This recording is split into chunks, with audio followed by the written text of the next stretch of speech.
Savage's Bakery had fielded many calls for birthday cakes in the past, but Kim Kirkpatrick's request was a little bit different than usual. The mom had told the bakery's co-owner Elizabeth Scott that her daughter Amy would soon be celebrating her 13th birthday. Kirkpatrick gave Scott instructions about the type of cake she envisioned for Amy, but one comment in particular struck her. Upon hearing it, the wheels were already turning in the bakery owner's mind as she came up with an even better idea for the mom and daughter. What she did next was certainly a surprise to them both. According to Kirkpatrick, the soon-to-be teenager loved the little things. For one, Amy adored flowers, especially the summertime varieties that blossom in bright colors. The almost 13-year-old and her family lived on a farm, and she had an affinity for the chickens living there as well. Although Amy had no trouble finding joy in life's simplest pleasures, she had a more difficult path than other kids her age. That's because the almost 13-year-old is autistic. According to the Autism Speaks organization, it's a disorder that affects approximately 1 in every 59 children. Autism manifests itself in many different ways, although it often causes difficulties with speech, social skills, and repetitive behaviors. Those on the condition spectrum may also experience sensory issues, disliking particular feelings, sounds, or sights, for example. According to Autism Speaks, each person with autism can have unique strengths and challenges. This means there's no one single treatment for the disorder, as the best course of action will be tailored to each person. As Amy's 13th birthday drew closer, Kirkpatrick knew a simple way to celebrate her daughter's milestone. She'd order a cake for her soon-to-be teen, and to make it even more sensory-pleasing, the mom knew just the design to request. So Kirkpatrick called Savage's Bakery in Homewood, Alabama, and began speaking to Elizabeth Scott, who co-owns the establishment, with her father. Scott told the Over the Mountain Journal her heart melted when she heard what the mom had to say. Unsurprisingly, Kirkpatrick knew specifically what she wanted on Amy's 13th birthday cake: flowers, and lots of them. She went on to mention the fact that her daughter had autism, but it was the mom's final admission that got Scott to thinking. Kirkpatrick mentioned that her daughter had never had a birthday party, Scott said. For the professional baker whose creations were the centerpieces at countless celebrations, this admission was unbelievable. The mom had good reason for skirting the possibility, though. Previously, Kirkpatrick had tried to organize a birthday party for her daughter. She delivered invitations, but on the day of the celebration, no one came. She couldn't let her daughter go through that again, according to the Alabama-centric website al.com. Still, Scott felt drawn to try again. This spoke to my heart. I told Kirkpatrick we'd invite a bunch of folks and make it extra special, she said. Once Amy's mom agreed to her proposition, the bakery owner got to work planning the soiree. Of course, Scott wanted to make sure that the party would not exacerbate any of Amy's sensory issues. As a result, she contacted a not-for-profit organization based in Alabama called Culture City, which aims to make community spaces comfortable for those with autism. For Culture City's founder, Dr. Julian Maha, his organization's cause and Scott's party planning mission were close at heart. His young son also has autism and has a similar experience to Amy when it came to birthday parties. According to Maha, a harsh reality for autistic children is that no one ever invites you to their birthday party, and no one ever attends a birthday party for you. But a celebration for Amy could help change that, and Culture City played a big part in making it possible. Rather than providing Scott with instructions on how to make the birthday party sensory-friendly, Culture City actually gave her the resources to do just that. They provided a cornhole game, a bounce house, and a specialized vehicle called Save to make the party a success. Scott also shared an invitation to Amy's birthday party on the Facebook page for the bakery.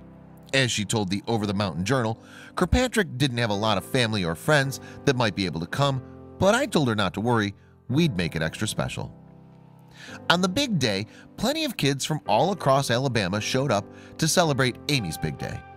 The newly minted 13-year-old started her day by checking out Culture City's Save vehicle. The specially designed space was a great place to begin the party. Inside, Amy and other attendees found cozy chairs made from beanbags, as well as textured walls, thoughtfully chosen lighting, and water features. Every detail was designed to soothe children with sensory issues. Maha noted that Amy's foray into the Save vehicle with her party guests worked wonders for her. The other kids joined her in it, which relieved her anxiety. She went into the bakery after that and had a really good time at the party, he said. Needless to say, Kirkpatrick couldn't have been more thrilled with how the day turned out, especially as she watched Amy interact with new children. It's hard to get autistic kids in with regular kids during playtime, Kirkpatrick told Over the Mountain Journal. Kirkpatrick went on to say, this is Amy's first birthday party that she's actually been invited to. She doesn't have any friends except she has some that she talks to at school, but that's it. And yet that day, strangers, young and old, stopped by to wish her a happy birthday, bring gifts, and play games with her. Scott was also impressed with the turnout. Just through reaching out to the community, it's been really great to see. We've had people walk in and see what was happening and then go next door, buy gifts, and bring them for her. So it's really been more than we ever thought it would be, she said. Of all the gifts received, Amy had a particular favorite. Kirkpatrick told AL.com, it was a bright, cuddly stuffed toy in the shape of a chicken, neat and clucks. She loves chickens. She had a field day with that, the proud mom said. Meanwhile, Amy also had a cake to eat, a cake that started it all, and it too paid homage to one of her favorite things.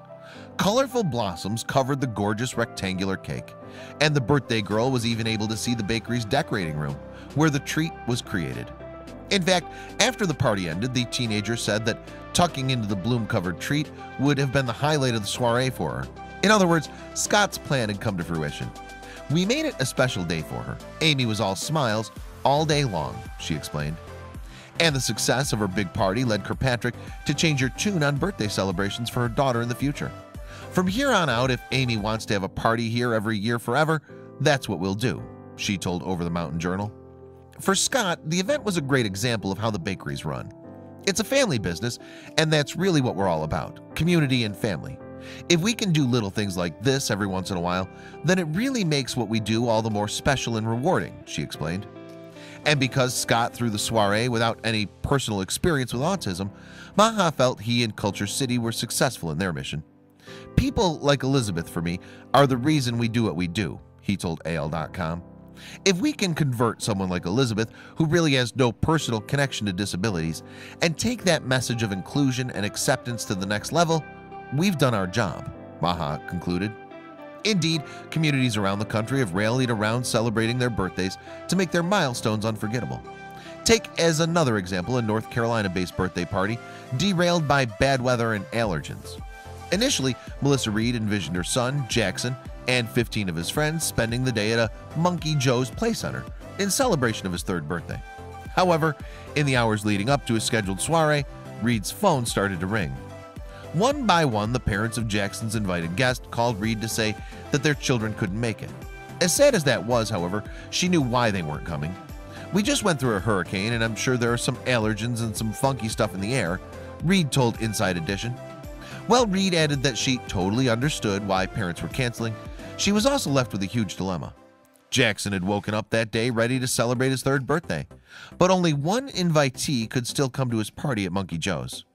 Jackson had no idea what was going on, Reed recalled. My husband and I were kind of going back and forth. What should we do? Should we cancel it? Should we just have the one friend that could come over to our house instead? Fortunately, Reed's maternal instinct quickly kicked in right away. She knew Jackson loved fire trucks and firefighters, so she picked up her phone and made a call of her own. Perhaps the local firehouse could give her son a tour on his birthday. Harrisburg Fire Department Captain Joe Yowler answered her call. As he later explained to Inside Edition, I was like, yeah, sure. I got off the phone, I called 2 other stations, and I said, hey, what do you guys think about coming over and helping out? By the time the Reeds arrived at the station, all the department's largest fire trucks sat outside. The firemen had also spruced up the place with decorations and balloons. In fact, they'd even set up a spread of ice cream and cupcakes for the birthday boy. For Jackson's mom, the fire department's efforts meant so much. I was thanking them and I could barely keep it together. Jackson realizes that these men are his heroes. They're his friends, and they've gone above and beyond to make his day special, Reed said. Yowler, just like those who planned 13-year-old Amy's birthday party, realized how important his gesture was to young Jackson. It doesn't take much out of anybody's day or anybody's effort to just say yes and do something good, he said.